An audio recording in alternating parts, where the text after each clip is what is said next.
네, 아시아시황 전해드립니다. 가만 미증시가 AI 고평가 논란에 휩싸이며 출렁인 가운데 미증시 상장 아시아 ETF도 대체적으로 하락세를 보였습니다. 오직 베트남 증시를 추종하는 ETF만이 상승 마감했는데요. 특히 한국 증시를 추종하는 ETF가 급락세로 마무리했습니다. 어제 100달러를 돌파한 지 하루 만에 오늘장에서만 5% 가까이 급락한 건데요. 한편 내일은 MSCI 정기 변경 이벤트를 앞두고 있습니다. 유수의 증권사들에서 HC 현대마리솔루션 그리고 APR의 편입 유력과 오리온 편출을 점치는 리포트가 나왔습니다. 지수에 편입될 경우 패시브 자금 유입이 가능해서 주가에 긍정적 영향을 끼치는 만큼 종목들 함께 체크해 보셔야겠습니다. 실시간 아시아 증시 상황도 함께 확인해 보시죠. 오늘 아시아 증시는 미증시 AI 고점 부담론에 계속해서 밀리는 모습이 포착이 되긴 했는데요. 일단은 오전에는 검은 수요일을 맞이한 모습이었습니다. 하지만 오후장에서는 저점을 확인하고 중화권 증시 내에서는 그래도 반등세에 나서는 모습 포착되고 있습니다. 먼저 미증시와 동조화된 일본 증시는 장 초반에 5만 선이 붕괴됐습니다. 하지만 오후장 들어서는 우리 증시와 마찬가지로 낙폭을 줄이는 모습이었는데요. 그동안에 주가를 끌어왔던 소프트뱅크가 13% 넘게 급락하다가 오후장 기준으로는 9% 내외로 낙폭을 줄이긴 했지만 여전히 지수에 부담을 주고 있습니다. 간밤 미국 증시에 상장된 소프트뱅크는 14% 급락하면서 하루 만에 시가총액 500억 달러, 한화 기준으로 약 72조 원이 증발했습니다.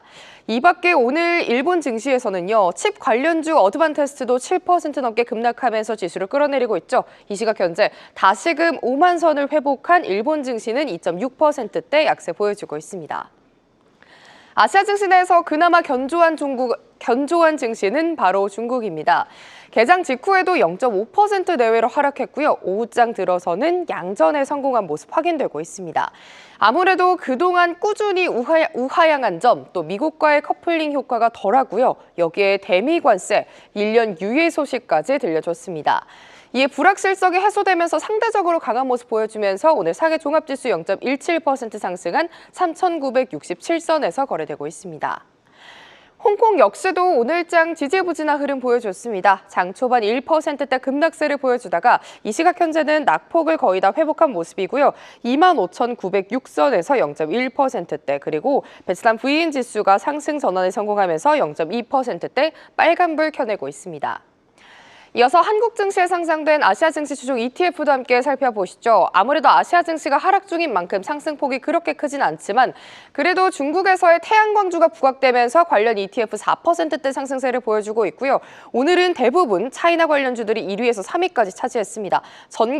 전기차라든지 클린에너지, 태양광단에서 오늘장 상승세 보여주는 모습 포착되고 있습니다. 지금까지 아시아 증시 시황 전해드렸습니다. 네, 지금의 조정장 우리만의 상황이 아닙니다. 지금 일본 니케이도 우리만큼 심각한 조정이 나타나고 있는데 자세히 들어보죠. 다이와증권 변정규 FICC 본부장 연결돼 있습니다. 본부장님 안녕하십니까? 네, 안녕하세요.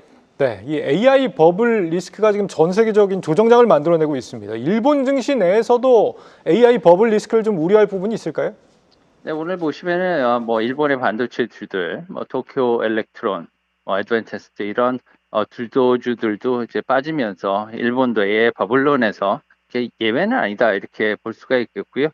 다행인 것은 4% 이상 빠졌던 니케이 지수가 현저히 2% 후반까지 이렇게 올라오면서 그나마 선전해주고 있다는 모습입니다. 하지만 기본적으로 이번 하락이 백악관의 블랙웰 수출 금지로 인해서 점화되긴 했지만 현재 이 AI 버블론에 기인한 조정은 일본이나 한국이나 어떤 국가만의 문제는 아니고요. 이제 글로벌 맥락에서 접근하는 것이 타당하다 이렇게 봅니다. 따라서 지금 현재의 낙폭은 일시적인 상황으로 보진 않고 일정 기간 행보는 불가피하다 이렇게 보고 있어서요.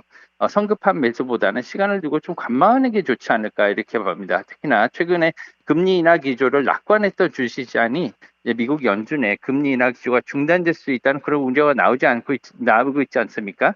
그것 때문에 조금 더 패닉하는 이런 분위기로 돌아서고 있다고 보고요.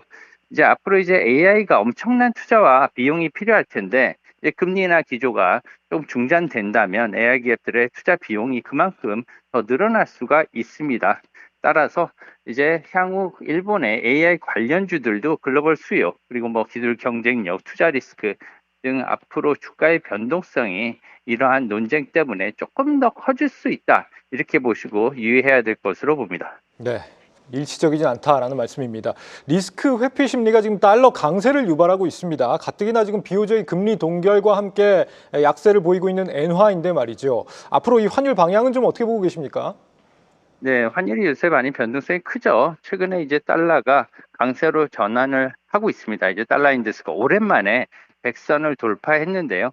크게 한 네 가지 요인에 기인한다고 봅니다. 우선 최근에 주가가 이렇게 급등했다가 이렇게 떨어지면서 주식 매수세에 따라서 이제 일본이나 아니면은 아시아장에서 특히나 이렇게 환율이 오르는 그런 모습을 보이고 있고요. 특히나 뭐 금리나 추세에 제동이 걸린 점, 특히나 12월 달에 금리 인하를 보장할 수 없다는 파월 의장의 이러한 언급. 또 마지막으로는 이제 최근 BOJ가 금리 동결을 했잖아요.